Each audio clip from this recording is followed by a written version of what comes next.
So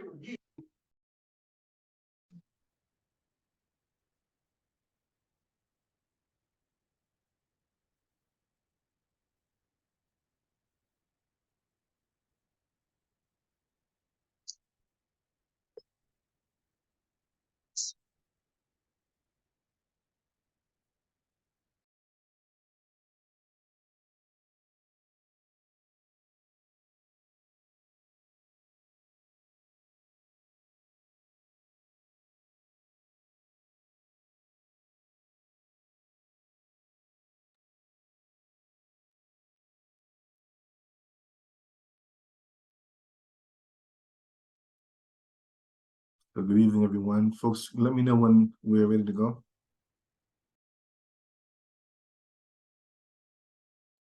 We're ready, Chief. Go ahead. Thanks. Good evening, everyone. My name is Dion Irish. I'm the Chief of Operations for the City of Boston and a lifelong Dorchester, Roxbury, Mattapan resident, and I will be your facilitator for tonight's meeting.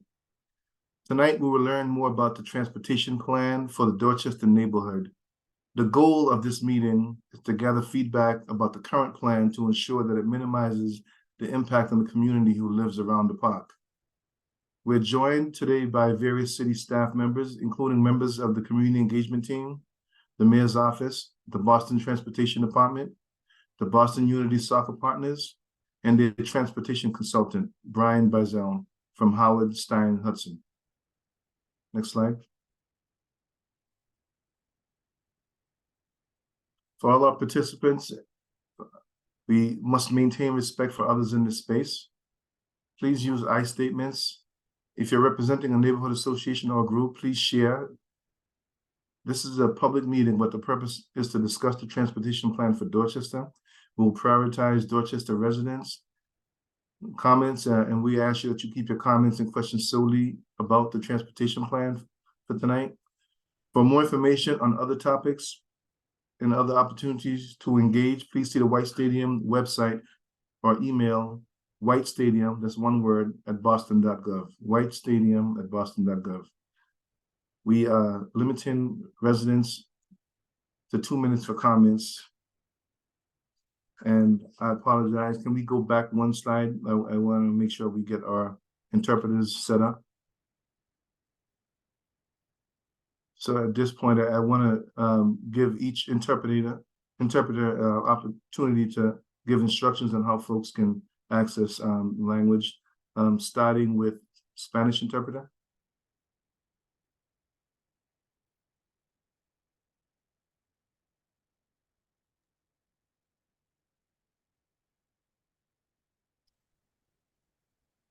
Chief, the interpreters are already in their rooms, so if folks are looking for interpretation in Spanish, Haitian Creole, or Cape Verdean Creole, please go to the bottom of your screen and click on the little globe icon, and we will start interpretations now. Thanks, Luke.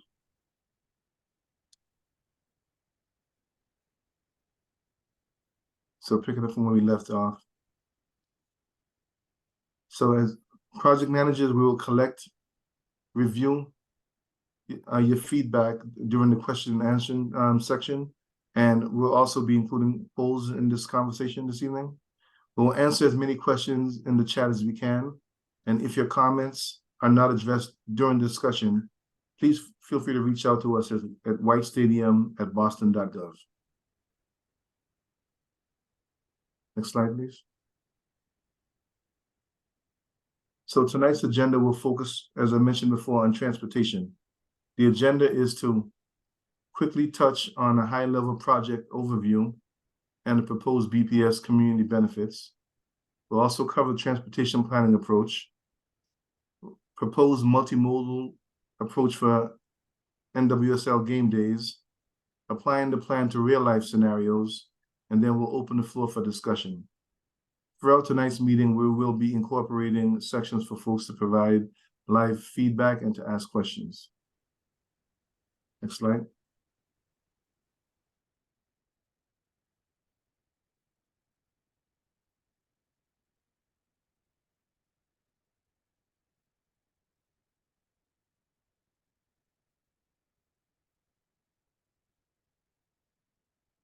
So Luca, you providing instructions on the slide? All righty, so I can step in here. So as you'll see on the screen, we are here today to talk about transportation and just want to get a quick pulse check.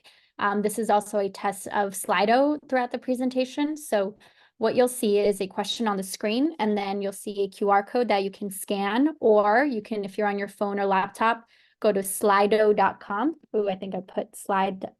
It's slide with Slido, SLIDO. And you'll input that number. There's no need for a space. So we'll keep this open for a minute and see the responses come in.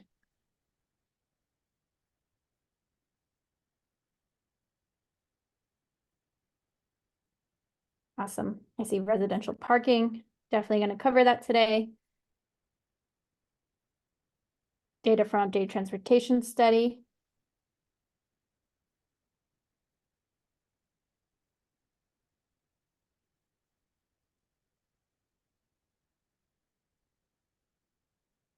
Alrighty.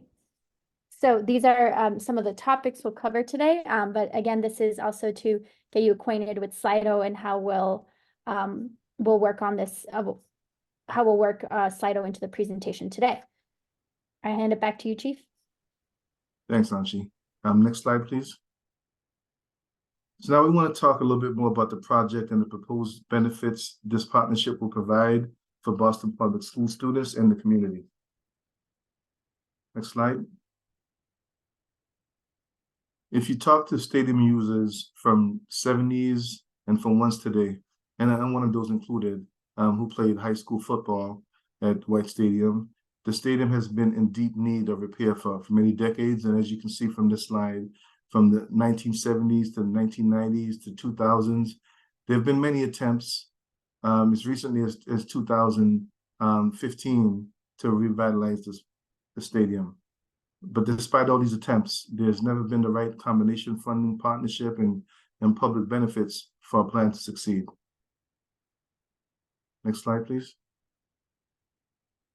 The proposed project at White Stadium is going to deliver tremendous benefit for the city of Boston, for BPS students, and Franklin Park. This slide highlights just a few of the key benefits of this project that it will provide for the community. For instance, a partner would help us to deliver amenities and the quality of programs that would be very challenging for us to provide on our own. These amenities include new indoor and outdoor amenities, a high-quality grass field, a 400-meter track that meets state regulations, an athletic hub with amenities that also serve the public. This partnership also provides sustainable maintenance to preserve these investments. This project would also provide space for numerous economic benefits for local residents and businesses. Some of the major economic benefits include new construction jobs for women, minority, and Black-owned businesses, opportunities for local business, $500,000 annual community benefit fund. So renovating White Stadium would help to catalyze investment and implementation of the Franklin Park Action Plan. Additionally, the amenities and the operational plan created due to stadium renovation will help support other large events that currently take place at Franklin Park with no solidified plan. For example, the transportation plan will be able to be put in place for large events such as the half marathon, mitigating impact on the community. I'll turn it over to Anshi now. Oh, one more before I go. Just want to highlight this slide here is just a sample of what a schedule could look like, showing you the robust access that we will continue to have for community events, for BPS programming, for summer camps that happen there, for Special Olympics, Kiddies Carnival, cross-country events.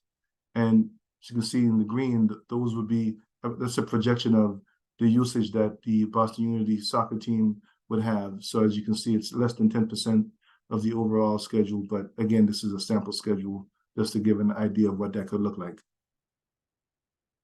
We've now turned over to Anshi and I'll be back later on. Awesome. Thank you, Chief. So what Chief just provided is an overview and a foundation for all of us to dive into the transportation plan. I see a few of you that have been at almost every single meeting, so just want to say thank you for being here. and for your engagement throughout this process. I'm Anshu Moreno. I'm on the mayor's policy team, and I'm also a lifelong Roxbury resident. And I'm going to walk you through, now that we have why we're pursuing this project, how we approach transportation planning. And we want to make sure that it's reflective of the engagement we've collected so far. And also want to take a moment to thank some of the groups present here who have provided their feedback to develop this plan. Livable Streets, Franklin Park Coalition, thank you for meeting with us and sharing your feedback and even implementing a survey. There's just so much work going on behind the scenes from community members that really care about the park as a whole. And all this feedback, we're trying to create a plan that is comprehensive, accessible, and responsive to community needs. So what you'll see here is the question that we've been approaching over the past few months. So here we have, how do we best mitigate traffic congestion for NWSL soccer game days to serve both residents and visitors and improve transportation challenges for existing large events? So as we've talked to you, we've heard about how there are existing transportation challenges. There are many other challenges that we can approach with this project and catalyze some of those, move forward some of those plans that you've proposed for the park as a whole through this project. So since the RFP, Boston Unity Soccer submitted a preliminary transportation plan. And since then, we've partnered with them to refine the plan using the 6 tools that you see at the bottom of the screen. So the first is all the public feedback we've gathered. If you go on the website, you'll see FAQs from these meetings and you can see the recordings. So we've definitely sifted through that and those chats. Second, we have the Franklin Park Action Plan guidelines. This is a very thoughtful report for what Franklin Park needs, and we've definitely looked through it and ensured that we're using the guidelines that are already are already available to us. Third, we have city transportation initiatives in nearby areas. We know that it may feel like there's a lot going on in the neighborhood, and this process has actually helped our team align internally and have more conversations across all our different departments to make sure that we're communicating better with you all about what's happening in your neighborhood and how we can coordinate all the projects going on. Fourth, we looked into the in-depth traffic management analysis. And fifth, we reviewed city enforcement tools to apply. So I saw someone mentioned RPP before. We'll definitely touch on that. And we looked at what other city tools we can use in this process to answer this question, the key question above. And then lastly, we reviewed all the city and Boston Unity Soccer staff commitments that we now have. The city is definitely putting a lot of investment and is hiring a new Franklin Park administrator and more maintenance staff to help support some of the work the park needs. And Boston Unity Soccer is also going to hire a community engagement director and some other positions that we'll talk about throughout the presentation. So these are all the tools that we know we have on hand and what we looked at to be able to present to you an updated proposal today. So after we have a sense of what do we know so far and what are all the moving pieces, we developed transportation goals for game days at White Stadium. So I'd love for you to put in the chat if you think something is missing or if you're not sure something's included here, but these are the goals we came up with for game days. So 1, improve pedestrian safety, accessibility, and wayfinding at park entrances. 2, make it easy for neighborhood residents and park visitors to get around. 3, encourage use of sustainable transportation choices. 4, ensure efficient traffic management during large events. And 5, use new and existing tools to protect parking and mobility in the surrounding neighborhoods, especially during bigger large events.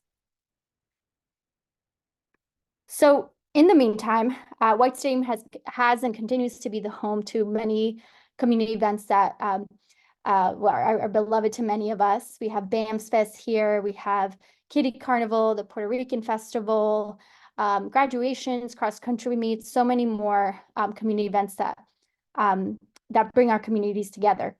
And as previously mentioned, we know that there are challenges with putting on large events. For example, last year there were 15,000 people at BAMS Fest. The stadium will have about a 10,000 seat capacity. So one of the advantages of this project is that we'll use this proposal for game days to apply to all the other large events, and then also gives us an opportunity to look at what we can do for medium and smaller events. So I'm going to hand it off now to Brian. Brian is from Howard Stein Hudson, the transportation consultant, to share an updated transportation plan for game days. And again, we want to reiterate, while we're talking about game days today, we really want to use this as a blueprint for other large events we host. So Brian, I'll hand it to you here. Hey there, good evening, everyone. Brian Bizel from Howard Stein Hudson. Mostly what I'm going to discuss is, like Anshi said, is directed at the Boston Unity events, but a lot of this can also then be applied for the city from other event days that aren't related. Go ahead for the next slide. So when we talk about transportation, we talk about the different ways to get to the events, and this is known as the mode share. We have a mode share with 5 different uses of public transportation. People that drive, and a big part of this, for people that are new to the process, is that there is no on-site parking. So anyone who wants to drive will be parking at off-site facilities, and then we will shuttle them into the area. Of course, there's rideshare and Uber and Lyft that we're not encouraging people to use, but people are certainly going to use it. So we have to provide a way so that operates smoothly and doesn't cause issues. And then, of course, biking and walking, which ideally would be as many as we can. It's the greenest transportation alternative, and also the least impactful to the streets. So as far as numbers, all of the analysis and calculations that we've used for this, we've assumed 40% for public transportation, 40% for the off-site parking, 10% for the ride share, and then 5% for biking and walking. It's important to note, and we'll get into more detail, but we're assuming 5% for biking, but we're actually going to provide bike parking for almost twice that much. So it'll be, if biking is higher than the 5% we're assuming, then we're ready to accommodate that. Next slide, please. So really, again, 40% on public transportation, and people think that this is sites a transit desert, as people would say, but as you can see on this graphic, there's actually a number of bus routes that drive in the area and go by, and have bus stops that are very close to the area. There is also the Orange Line, of course, which has 2 stations in walking distance. And then there's 2 stations, and again, we'll get into more detail on this, but 2 stations where we'll be providing shuttles, and even the shuttle from the Fields Corner stop station on the Red Line. Next slide, please. So here's just a graphic that shows a little context. Some responses that we've heard is that Green Street is too far to walk, and there's no other options. So the one on the left just shows the distance from Green Street walking to the stadium. The middle graphic shows a lot of the bus routes that have stations or stops that are very close to the site. And then on the right is a comparison. So Green Street, I firmly believe is in walking distance for a stadium and an event like this. And on the right is Foxborough Stadium with the New England Patriots. And it just shows the size of the parking facilities there, and that you can have a very similar walk of 0.7 miles if you're parked in different places at Foxborough Stadium. And then there's even, parking on the other side of Route 1, which without police details having people cross the street, there wouldn't really be a walking destination. So it's certainly not as pleasant and nice as a walk as it is from Green Street to the stadium. But this is what people do when they go to large events, and they're used to it, and it's not out of the ordinary to have to walk a little over a half a mile. Next slide, please. I'm going to hand it off to William Moose. The next few slides are more about the city's initiatives in the area. Thank you, Brian. So I'm just going to speak briefly about some of the efforts that we have at the city underway to improve pedestrian safety, really safety for everyone who uses neighborhood streets. So the city's launched an initiative that we're calling the Safety Surge, where we are now just installing speed humps on neighborhood streets, sort of as a program. And so you can see this map here, which is showing streets in black here are streets that have already had speed humps installed. Streets in pink are ones that are programmed to have speed humps installed in the next 2 years. And then the blue would be streets that would be eligible for future phases of speed hump installation. And again, that's just a great program that makes all these streets safer to walk, safer to bike, and safer to drive on. Next slide. Well, I think this is actually maybe back to Brian, talking about the bike valet. Yeah, sorry about so William, we'll just handle this as it comes up, right? So I think everyone knows we're doing presentations for 3 different neighborhoods, and this order might be a little bit different than what we were expected, but that's all right. We can handle this, William. So like I said, we're expecting about 5 to 10% of people to use bikes, and on site we are going to have bike parking for both private bikes, which would be a valet service, similar to a coach check, where you're able to put your bike in a secured area and then retrieve it at the end of the event. And then we're also doing we'll be doing blue bike valet, which is, there's a blue bike station within Franklin Park. The closest one is right near Walnut Avenue. But when the dock is either full or empty, that's the end of the usefulness of blue bikes. So the valet is actually having an attendant there that will take your bike if you take a bike to the stadium, you put it in the dock, and then after it's registered, the attendant takes it out. So now that dock is available for the next person.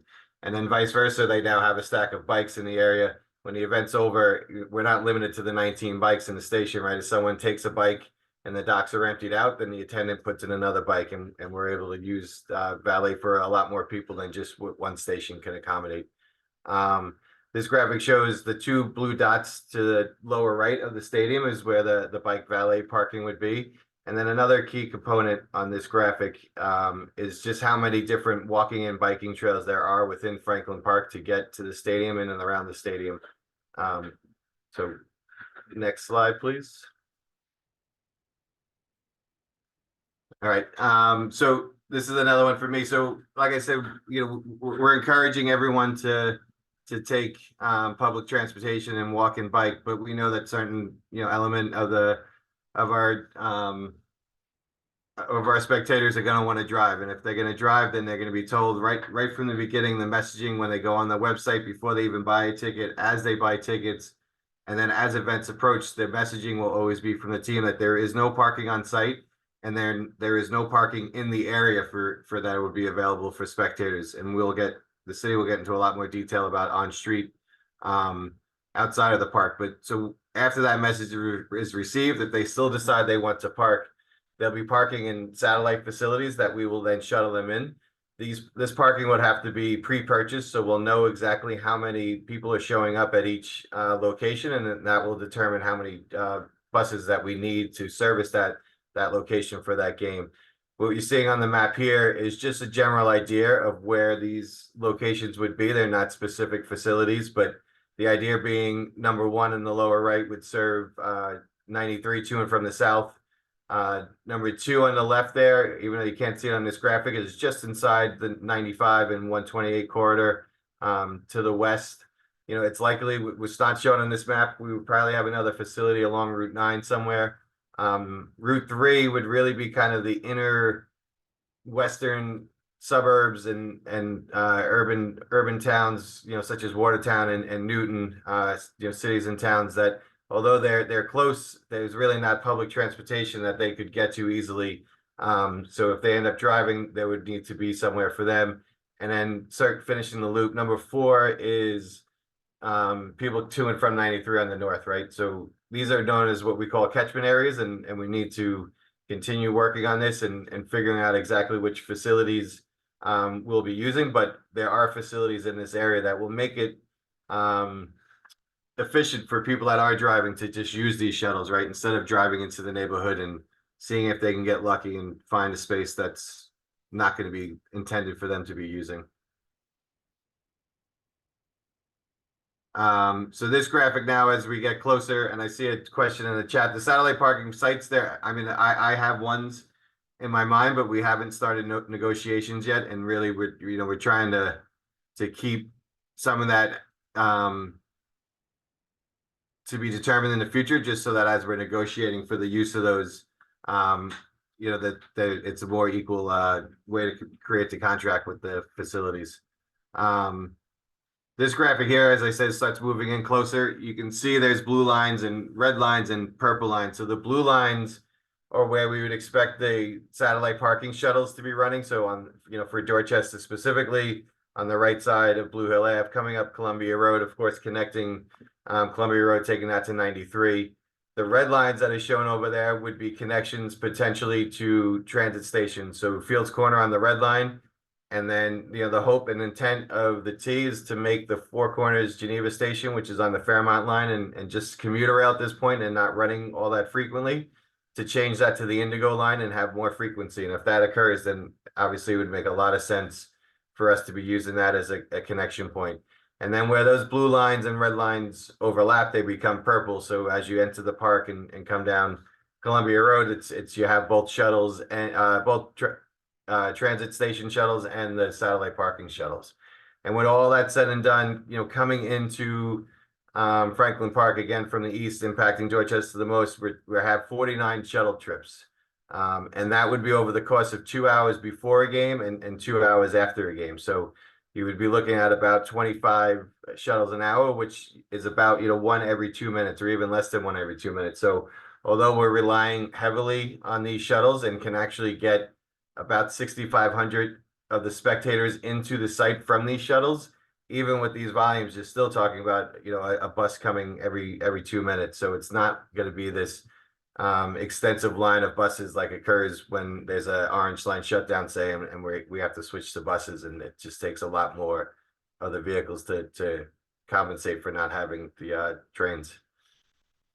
Next slide, please. So this, again, less impactful to Dorchester, but this is another shuttle route that we're having. Again, like I said, there was Jackson Square and Forest Hills, which was on the last graphic. Again, blue lines showing where we would have satellite parking routes, and then purple lines where the red overlaps. And from this side, we'd be expecting to see 57 shuttle trips. And the reason why, and again, that's over 2 hours. So once again, less than one every 2 minutes.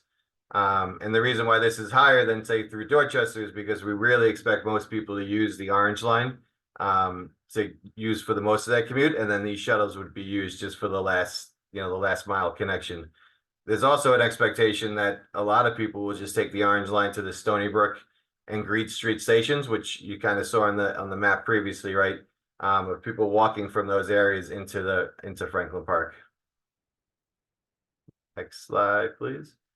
So here's the question that just came up in the chat about traffic signals, and not that they're signals, but on the left here shows where we would have traffic operations managers along Seaver Street, and I'll go over in detail why we have the 4 of them here. So starting on the top at Seaver and Columbus Ave and Walnut Ave, we would have traffic control there to make sure that the buses are getting in and out and that traffic flow is moving as well as possible. And I say that understanding that on weeknight evenings that traffic does not flow all that well now. We're not here telling you that there are no existing traffic issues, but the intent of the traffic operation person would be to make sure that it's operating as well as possible for all the users. If you go down School and Walnut Avenue, there, we expect there to be a lot of pedestrians there, as I said, walking to and from the orange line. So we really need to control that intersection. The buses will also be coming out there, so there'll be a little bit of interaction there. So we need someone there. And then where it says Pierpont Road is the existing entrance to the Franklin Park near White Stadium. We would need traffic operations there for 2 reasons. One, so the buses can make a left turn to get into Franklin Park, but then also to make sure that there are no private vehicles entering the park, because that would not be allowed during events, and that's not allowed. Other than the small parking area that's there now, there is no vehicle entrance there or access to the rest of the park. And then if you switch over to the right, Seaver Street at Humboldt Avenue, again, we're not encouraging people to use rideshare, but we know they will. And there's an existing parking lot / it's an old trolley turnaround for the trolleys that used to be there. And we're going to use this area as the rideshare. So everyone would be directed for pickup and drop off to go to this address. We're going to change the address of White Stadium so it shows up on Seaver Street. So that is where the apps will be directing people to go. On the right side, getting closer to Dorchester, which was also in the comments of how are we going to protect parking within the existing parking that's within the park. our intent again is to message it right from the beginning that there is no parking in the park or the surrounding streets, but there is existing parking that's available. So it's going to be, somewhat of enticement for people to use it. So we're going to have parking ambassadors at the entrances to the parking areas to make sure that people that are using those parking facilities aren't spectators. This isn't going to be at the entrance to Franklin Park. This would be, off on the side. You'd still be able to use Circuit Drive the way you do today. But at the parking facilities themselves would be where we have our parking ambassadors to make sure that the spaces are being used for what they're intended for, which is not the soccer spectators. And I see, there you go. So Lauren Thompson, you have is the turnaround area used by the church on Saturdays. It is. We have been in discussions with them. We'll continue to be in discussions with them. Again, if you look on the left, it's just the area to show where this is along Seaver Street and how it relates to the stadium. And then on the right is a detail of exactly how we would operate, right? So we would be able to park cars there if the church is there, if there's a conflict in the timings. But the church uses the parking lot towards the, and again, we need to have more conversations with them. But from what we've gathered so far, their events are mostly Saturday in the late morning, whereas most of our games that would occur on Saturday would be in the late afternoons or evenings. So there probably won't be an overlap. But if there is room within the existing asphalt that's there to do both operations at the same time.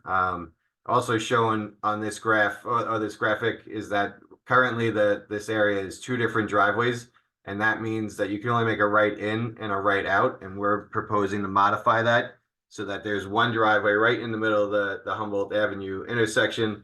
And as I said, there would be a traffic operations person there directing traffic and keeping people out of, 2 things. They'd be one, making sure the traffic is operating as well as possible on Seaver Street, and then also ambassadors within the rideshare area itself to make sure people are getting lined up with their cars and people are making sure that's running efficiently so it's not backing up into Seaver Street. Next slide, please. And I will hand this off to Commissioner Go from BTD.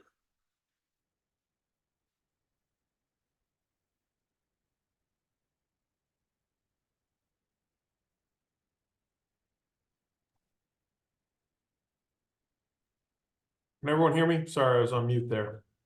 We got you now. All right. So I want to talk about how we plan to preserve neighborhood parking and mobility. So BTD is proposing to create neighborhood-specific game day parking program for residents and their visitors on streets within the identified White Stadium walk area. These plans will be tailored to the needs of each respective neighborhood. The program will allow residents with a Dorchester resident permit parking sticker on their vehicle to park on streets where parking is prohibited on game days. We're not proposing to expand RPP at this time in post-RPP regulations. However, residents will be able to apply for a sticker, and that will exempt them from parking in the restricted areas on game days.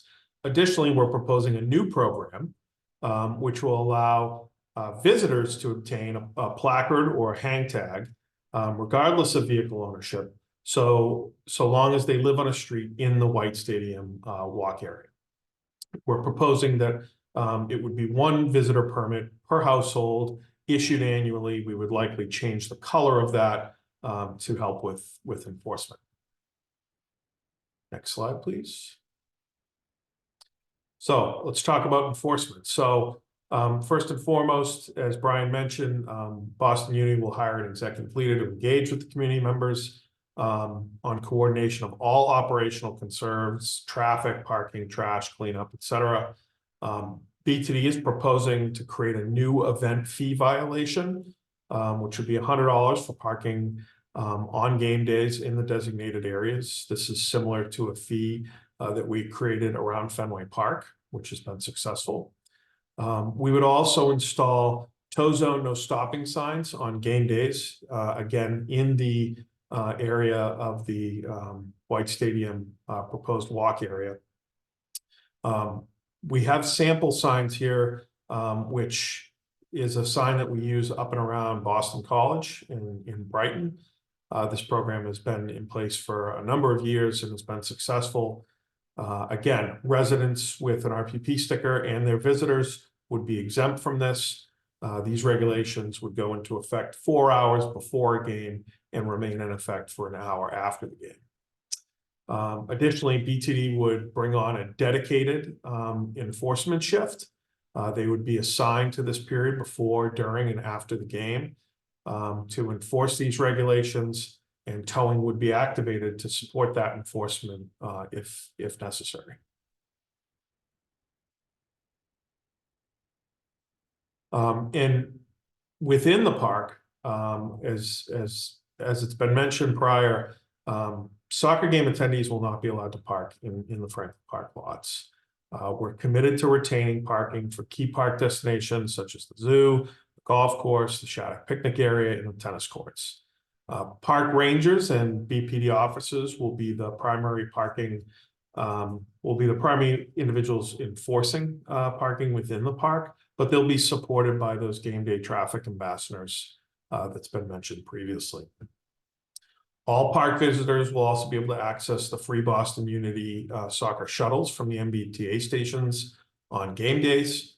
And we'll continue to work closely with the Franklin Park stakeholders such as the zoo, the golf course, and to create unique kind of operational plans for those facilities within the park.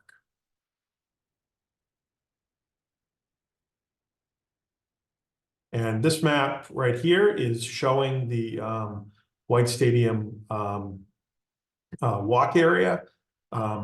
This is the area shaded in orange. Again, this would be where these restrictions would be in place, but residents with RPP stickers, as well as their visitors, would be allowed to park. Again, this is based on the radius that we expect visitors would be willing to park and walk to the venue. This is what we really want your feedback on. We want to know if these are the right streets. We can pop to the next slide. You can see a little bit better map of the streets here. And then we'll also think we could drop into the chat an alpha list of the streets. And if not, we can email it after. But again, we really want feedback to make sure that these are the right streets, you know, in this walk area. And if we jump to the next slide, we have a survey where we can get some kind of immediate feedback on that.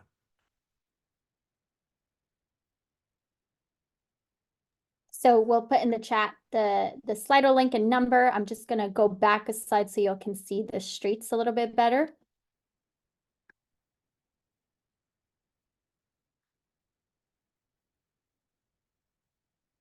All right, we'll give everyone a few moments here.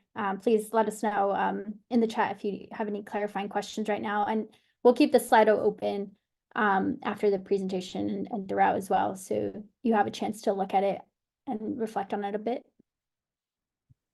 And perhaps while we're giving people a moment, Brian, could you please speak to what the radius is and why the sort of areas that we've chosen are the ones that we've chosen? Yeah, certainly. So where we started was the idea that if people are willing to walk from Green Street to the site, which to the stadium, which, like I said, it was 0.7 miles, and they'd certainly be willing to park on a city street and make that same walk. So we use that radius between, if you look on the left side of this graphic, between Green Street and the site, the stadium being the site, and then we move the center of the radius to the park entrances, right? So we moved it slightly to the west so that it was along the Walnut Avenue by School Street entrance. We then placed another circle over on Seaver Street by the playground and the Humboldt Avenue entrance to the park, and created another circle. And then we placed one, you know, near the Blue Hill Avenue entrance and over by the zoo and the golf course. We didn't go all the way to Blue Hill Avenue because the walk through Franklin Park itself is actually basically 0.7 miles itself. So when you look at this map, it is very heavily oriented towards Jamaica Plain and Roxbury and not Dorchester. But that is just because of the distance within Franklin Park to get to the stadium after you've crossed over from Blue Hill Avenue. And then when we had those circles, we kind of trimmed them and massaged them a bit so that the buffers were a more typical street or a boundary street. So Warren Street, say, to the northeast in Roxbury, and MLK Boulevard to the north in Roxbury, Lamartine to the west in Jamaica Plain, and then the Washington Street and Erie Street triangle there for Dorchester. Again, that's where our thinking came from. If people on this call say we need more protection, then we can expand the area. If people say, I don't think we're not going to need protection, to walk within Franklin Park is long enough, and they're not going to be looking to park on our streets, then we could shrink this. I think my personal opinion is this makes sense from what spectators would consider a walkable distance. But again, we can change that. That's what we're hoping to hear from you through this process. And another point on the process is that I missed stating before is that this is our plan as of now. It's going to change between now and the first game due to interaction like this and different as we can continue to look at it.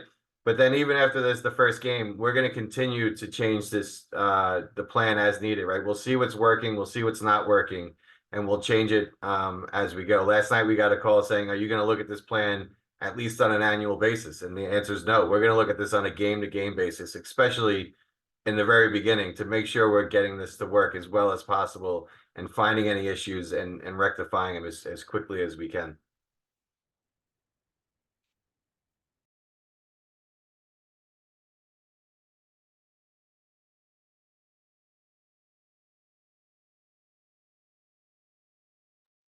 All right, I think we're, I see some comments in the chat. I know this one's a harder one because you want to stay with the map for a little bit. So we'll keep it open throughout. But I'm gonna keep us moving forward so we can get to the discussion here. So what you see here is, let's just recap where we are actually. So we've talked about an overview of the plan. We've gone over our approach to this planning and how we refine the plan. Brian Commissioner Gove just went over what the multimodal approach will be or proposed will be for game days, and that will serve as a blueprint for other large events held at White Stadium. So now we're going to test out what that would look like with residents. We've been talking to a few of you and making calls every week. So we've heard about some of the activities you do throughout the day. And it might be a game day, so we want to make sure that we've thought through what it would be, what the experience would be for residents in the area who may or may not be attending a soccer game that day. So here you'll see a game day schedule.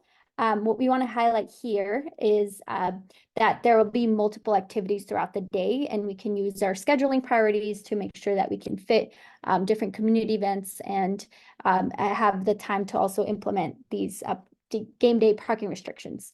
So in the morning, you might have a running group, one of our local running groups on the stairs. Then you might have a farmer's market. And around the late afternoon, event parking restrictions would take place for that day. For that evening, we'll have the match for about 2 hours. And then 1 hour after event, the parking restrictions would be lifted. So how would two residents experience this? So we're setting up a scenario where it's 6 p.m. on a Sunday, where a game is on 6 p.m. on a Sunday. And we have two residents, Veronica, who's an older, seasoned local resident, and Rachel, who's a younger resident in the area. So Veronica is getting around on game day, but is not actually attending the event. So what you see here is during the morning, she would display a game day parking pass. She would see the parking passes on cars parked along Michigan Ave. She wouldn't notice a event-related impact because, again, there might be other events during the day, but the parking restrictions wouldn't apply yet. Around 6 p.m., she wants to go to Stop and Shop at Grove Hall. So again, this is the game would start at 6 p.m., so she might notice some traffic on Blue Hill Ave as we currently see today. And then at 7 p.m., she's driving back home. So again, we'll see some traffic on Blue Hill Ave, but she'll have the game day parking pass and we'll be able to get home from her grocery shopping. Next here, we have Rachel, who's 16 years old, and Rachel lives on Columbia Road. And she just is going about her day in the afternoon and wants to walk her brother to the playground along Circuit Drive in Franklin Park. Around this time, again, there's not a lot going on. There may be some running groups, there may be a BPS event, but there's no noticeable event-related impacts. And then at 8 p.m., she wants to take her dog out for a walk in Franklin Park. And again, around this time, people visiting for the game will be inside, and she may notice some folks walking around, but she should be able to walk her dog as she normally does. Awesome. And I'll hand it back to Chief to guide us through the discussion today. Thanks, Archie. Thanks for everyone who's presented. And thanks for the engagement that I've seen so far. I know a lot of questions have already been answered, but we're moving into a different stage, which we'll be able to take verbal questions or also just continue to take questions from the chat. Before we go further, I do want to recognize that we have State Representative Christopher Worrell here with us, and just wanted to give you an opportunity if you just wanted to say hello or make any comments, Representative.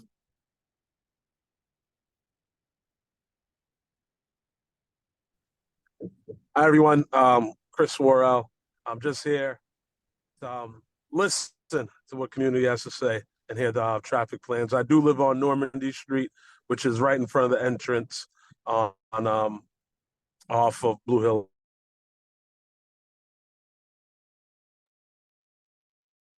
Thank you, Representative.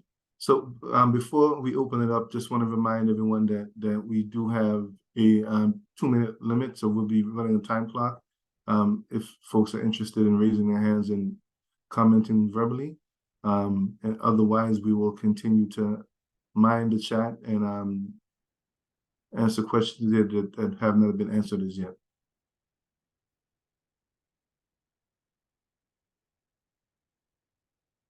While we're waiting for hands to be raised, if there are any, just want to remind you that we're going to incorporate this feedback. As Brian and others mentioned, this is important information that we're looking to get from you to help us refine this plan. And this will ultimately be codified in a transportation management and access plan that would be a part of an agreement.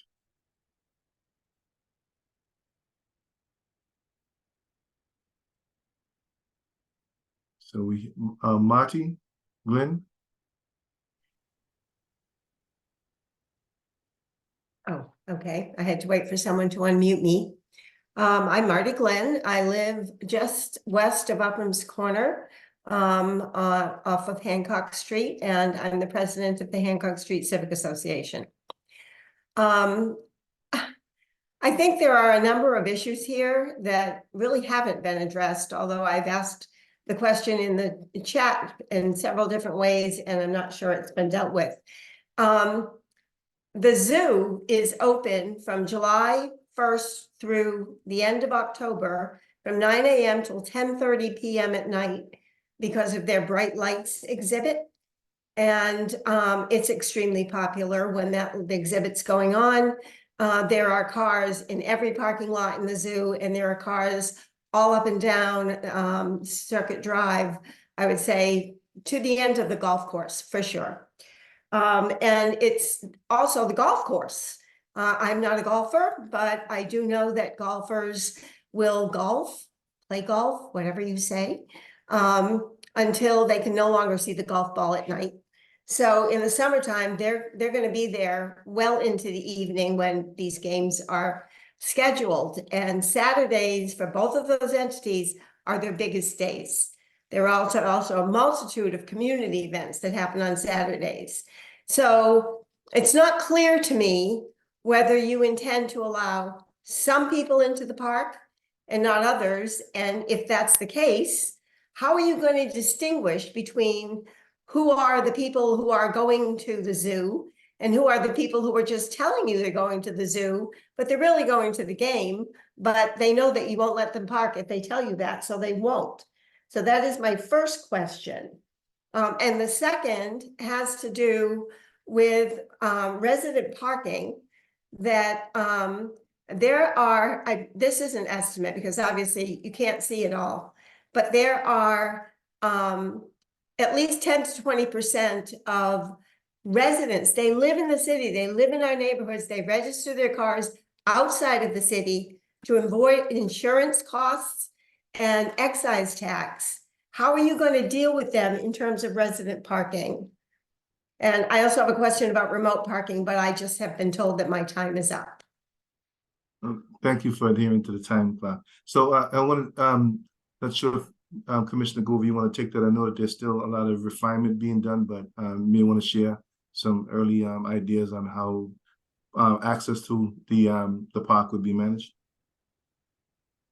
Sure. So again, the conversations are ongoing between the city, parks, and the stakeholders within the park on how to best manage, you know, the needs of the current use of the park. And, you know, frankly, not all of those plans have been flushed out yet, but those conversations are ongoing.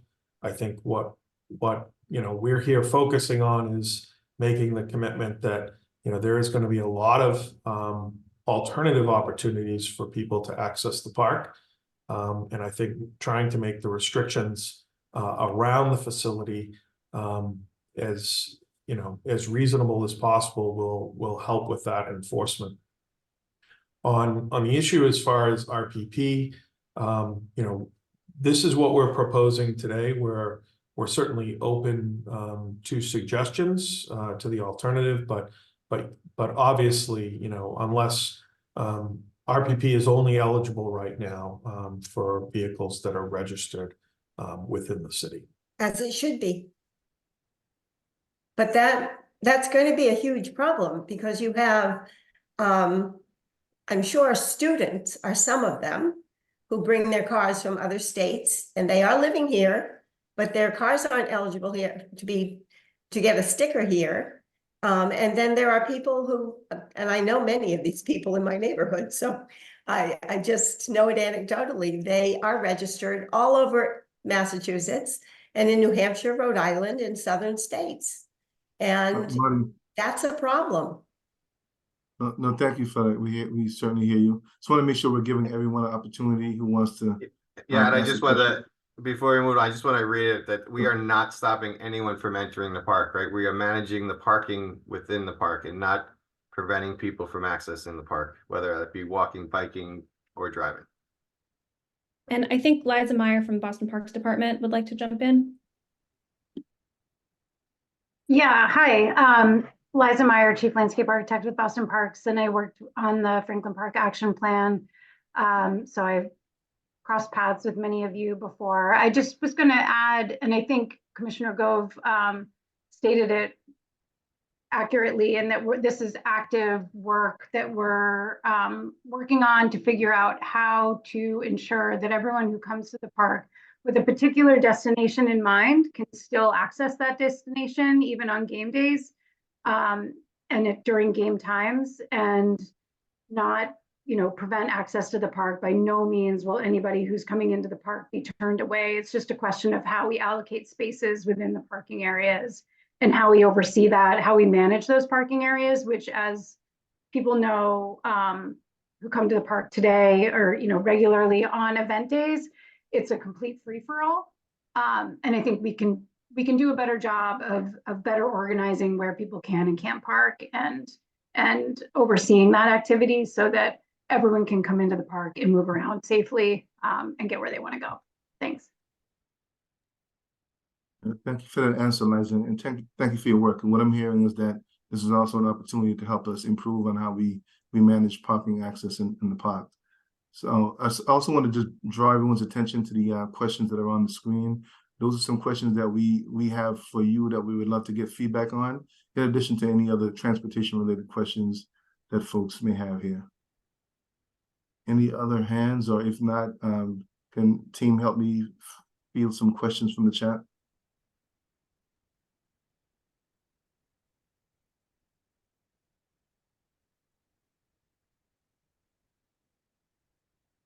Barry Lawton. Hi, good evening, everyone. Just a few quick things. And I'd like to first address the opening statement before this presentation on transportation. I believe in that statement is talking about upgrading and providing improved services for the Boston Public Schools was mentioned, and there are still no major answers for the current design that does not show where the long jump, the javelin or any of the major elements that would go into track and field? That question still hasn't been answered. So it is a very good project. It's a win, but I think it could be a good win or even a great win if some of these things are addressed. I would like to address first the parking. I think there's a diminishing of services here. Currently, we are able to, and as a former coach, track coach in BPS, we were able to invite students, parents, faculty, all of those people, although they were not well attended, that they could park on site and walk right into the stadium. There does not seem to be a provision for some of these smaller events where it would be more convenient to have on-site parking. Also, there's an area where buses are waiting. I did not see where that could possibly be in the design, but I'm sure that's something that you will look at. I take a little issue, and I'm not sure what the acronym that the BPT commissioner was saying, that there would be no expansion. I assume that's no expansion of residential parking. And I think one of the things when you were talking about protections for residents in the circumference of this area, they need protections. Now, the protections that sound like are being talked about are more punitive than protective. Currently in Alston, Brighton, 23,000 parking permits, South Boston, 28,000. Dorchester constitutes a third of the city, and we barely have half that amount. So I think that we would have to revisit and look at that as far as protecting the area surrounding. If you look at it, not one mention was of American Legion Highway, which is the southern entrance actually to the park. I could imagine people, and I've walked distances to save on parking fees to Fenway Park, see them walking right through the 10th green, going up the path and, being right there. So, these are some things that that I'm looking at and considering. And the other thing is, I've just thought for this scenario, if I bought 5 tickets to go to the soccer game, and I got with a friend, bought 1 ticket to the zoo, right? That would be less access for, people that are coming directly to the game. So, it's a good scenario. I'm very happy to have all of these people come regardless of which activity they go, but I think that that's something that you might consider. So I'll stop right there and hope for future dialogue. Thank you, and I appreciate that because we forgot to set the timer, but I appreciate you respecting the time and asking some great questions that I'm happy to have the team answer now. I'll start off because I know that we have some design workshops coming up that will answer your design question, and I believe the first one's April 25th. Any member of the team want to jump in? I think Anshi, you may want to also help answer this. And yeah. So thank you for letting us know about your track background. We actually just hosted some track and field coaches from BPS to come and look at the plans in person and give us their feedback from anything from storage to the width of the lanes, etc. So we really appreciate that expertise and we'll follow up with you there. So we're getting some feedback there from coaches that we know. You also mentioned BPS athletics and the transportation for those events. So this is a large event blueprint, but BPS transportation is working with a consultant to create a plan for BPS game days. There's different needs, right? The size of events are different, but that is in progress. So while this is a large event blueprint, there are other, we're fleshing what this looks like for medium and smaller size events. And I also want to mention that BPS Athletics is undergoing a review process. The team does a great job with the staffing and resources they have, but we want to make sure that we're providing many opportunities for student exploration of sports. So they actually have a consultant right now going through the program and looking at the needs of the program so that it's as strong as possible. So those are the things that are going on with BPS Athletics as we're also building up the plan for the stadium here. Thanks, thank you. I'll let Commissioner Gove respond to the question about residential parking and an expansion. And also, I think I just want to make sure the team notes that Mr. Lawton thinks that we should also take a look at American Legion Highway as another street to capture. Commissioner Gove. Thanks, Chief. And we appreciate that feedback on American Legion. I saw that in the chat as well. Thank you. Yeah, our intent with this proposal is not to be punitive to residents and their visitors. We're really trying to make an accommodation there. You know, we do plan, hopefully in the near future, to restart the resident permit parking program citywide. There's been a moratorium on that now for a number of years, and you know, if there's a process for that we'll be working on, but we will certainly take feedback as part of this process. You know, if there are particular neighborhoods or streets or street segments within neighborhoods that are interested in that, we're happy to take that feedback as part of this process.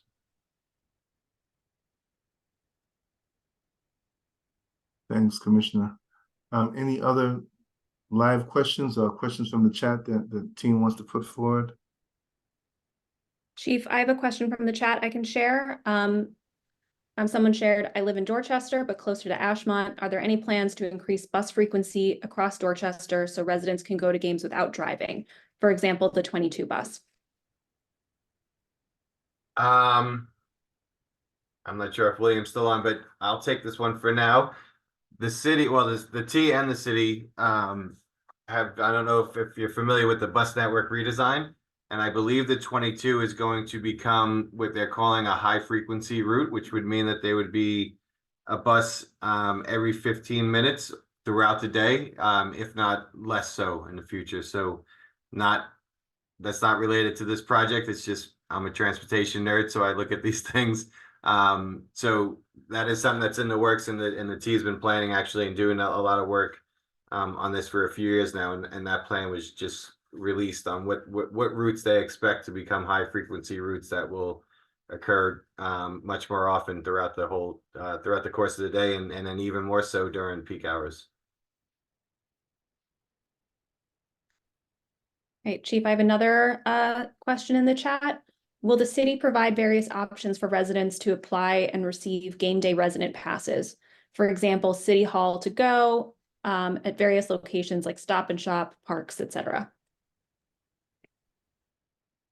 That's a great question, and one that we would love feedback on. You know, we're proposing that it be an online-based process, as RPP is now, or in person at the office of the parking clerk. I think some of those other suggestions are something we could certainly look at. Yeah, great question. I know Chief Malloy will be happy. I know this budget that we just presented today includes investments into City Hall to go, as well as the investments mentioned earlier into Franklin Park. Any other questions in the chat? Yeah, I'll keep reading questions in the chat until we see someone raise their hand. What are considerations for mopeds? They are bike lane legal and bulkier than bicycles.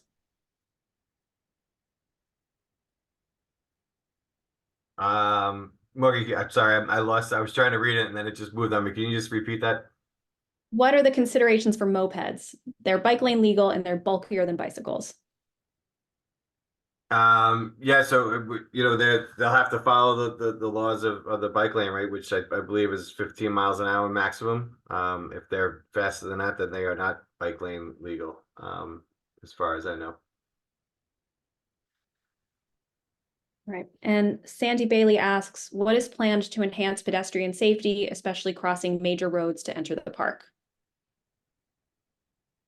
So yeah, like I said, we'll have traffic operations managers at those intersections to help mostly to get the pedestrians in and out safely, and then also to make sure the buses are operating efficiently as well. But really, that's the best answer that there can be, right? If you were expecting or hoping for an answer, that's it, right? We're going to staff it and make sure that that pedestrians are taking the priority, because they're going to be the greatest volume of people at the park entrances. So they should have the priority. All right. And then this is a question about the Grove, which is the area that Boston Unity is proposing to have activation, and especially around game days. So how do the commercial entities operating in the Grove get there? How do these vehicles get in? Will there be weight limitations?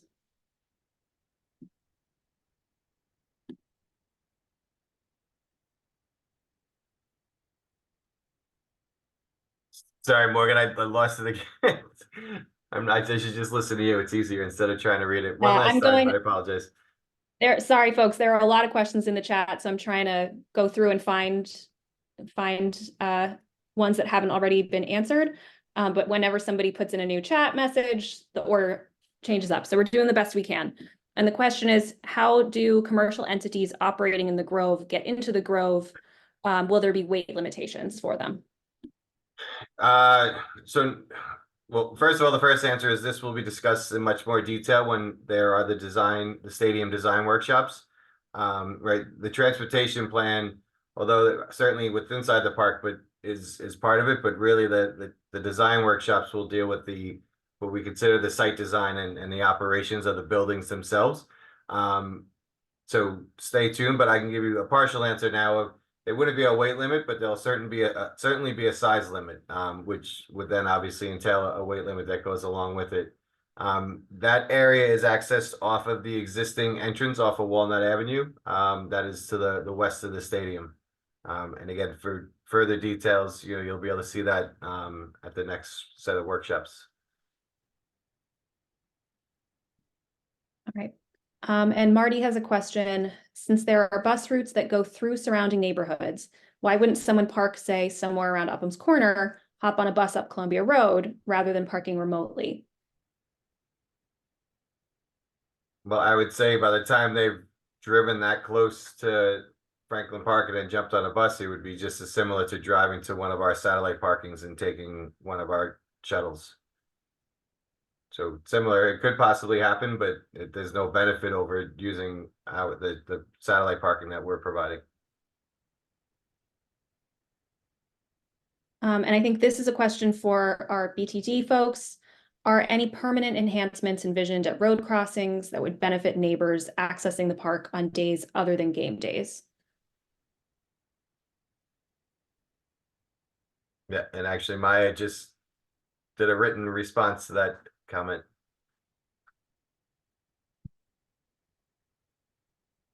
Would someone like to address this out loud?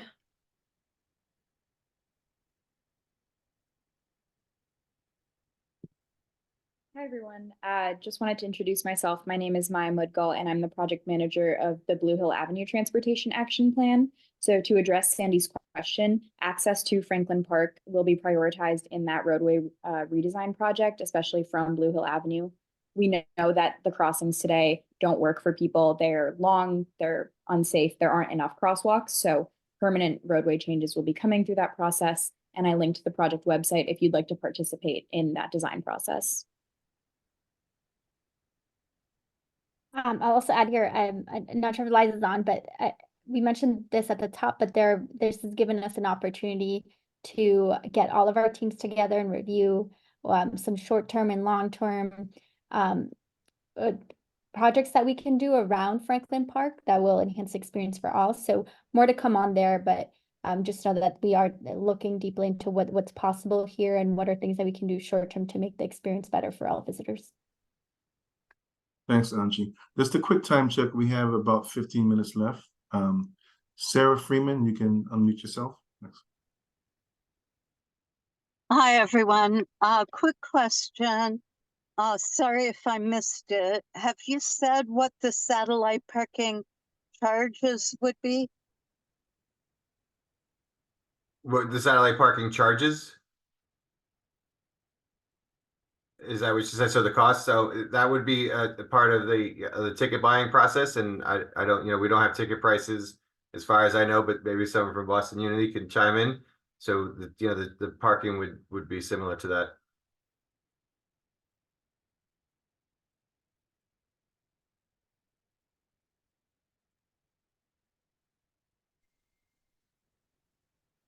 I think it is a good question, and I'm sorry, we don't have all the information on that at this point.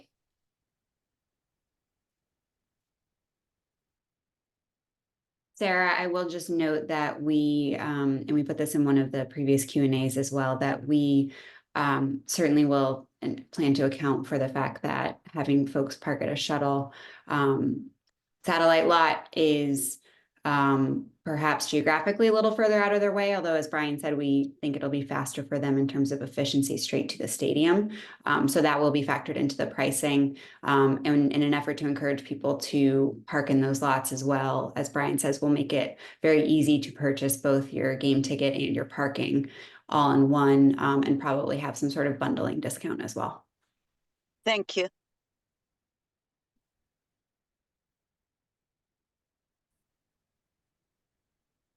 If No, folks have any other burning questions? questions, oh, sorry, Chief. If folks have Go burning ahead. questions that I didn't get to in the chat, if you wouldn't mind just putting them in the chat again so that we don't miss them, or feel free to raise your hand.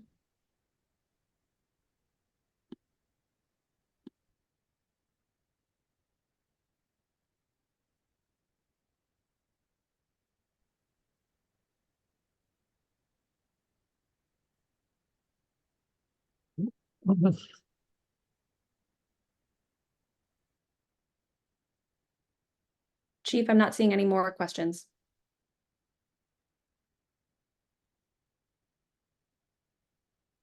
Okay, well, it looks like we may be able to give folks back some extra time, and we do have another workshop at 7:30. Folks wanted to just listen to that, but that is specifically for Jamaica Plain. Do want to highlight that we have some upcoming design workshops, as I mentioned before, beginning on April 25th, then May 8th and May 22nd. We also have an upcoming IAG meeting on May 15th. So there are plenty other opportunities to engage, and those opportunities are around design. It could be a broader discussion, but we appreciate everyone's time tonight to really zoom in on transportation, and appreciate the feedback that we've gotten from tonight's conversation. So I wish everyone a good night, and bid you farewell.